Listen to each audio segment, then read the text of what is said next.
গুরুত্ব দিতে হবে এবং আমাদের সংস্কার, মৌলিক সংস্কারগুলোকে নিশ্চিত করতে হবে।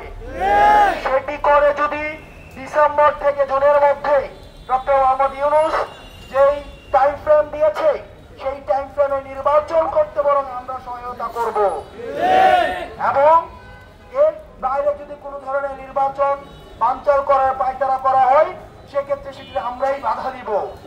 কিন্তু তার জন্য একটি সুষ্ঠু নির্বাচনী পরিবেশ অবশ্যই করতে হবে।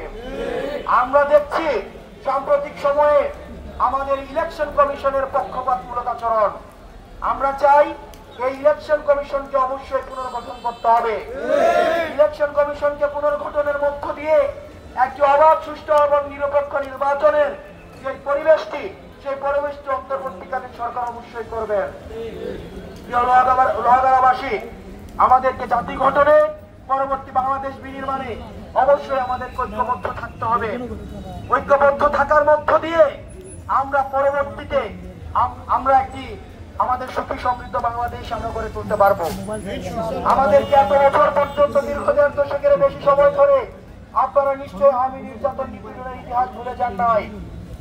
আপনারা ভুলে যান নাই কিভাবে জাতিগতভাবে আমাদের বিভাজন করা হয়েছে, কিভাবে বাংলাদেশকে ল্যান্ড অফ করাপশন হিসেবে পরিচিত করিয়েছে।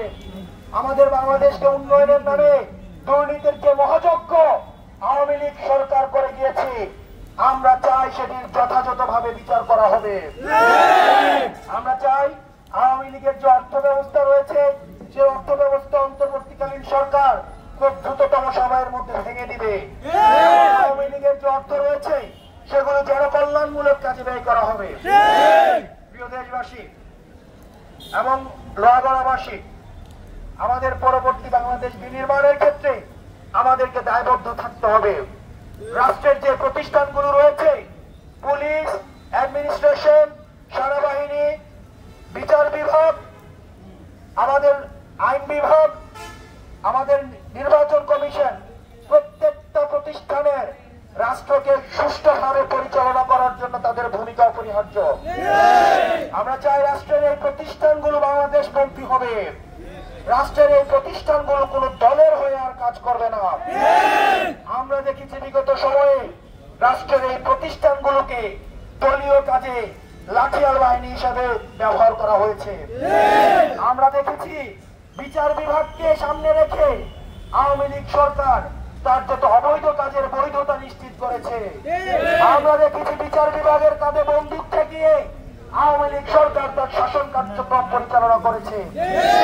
আমরা প্রত্যক্ষ করেছি পুলিশকে লাঠিয়াল বাহিনী হিসাবে ব্যবহার করে পুলিশের মনোবল ভেঙে দেওয়া হয়েছে, পুলিশকে জনগণের মুখোমুখি দাঁড় করিয়ে দেওয়া হয়েছে। আমরা বলতে চাই পুলিশ, প্রশাসন এবং রাষ্ট্রের যে প্রতিষ্ঠানগুলো রয়েছে সেই প্রতিষ্ঠানগুলো জনগণের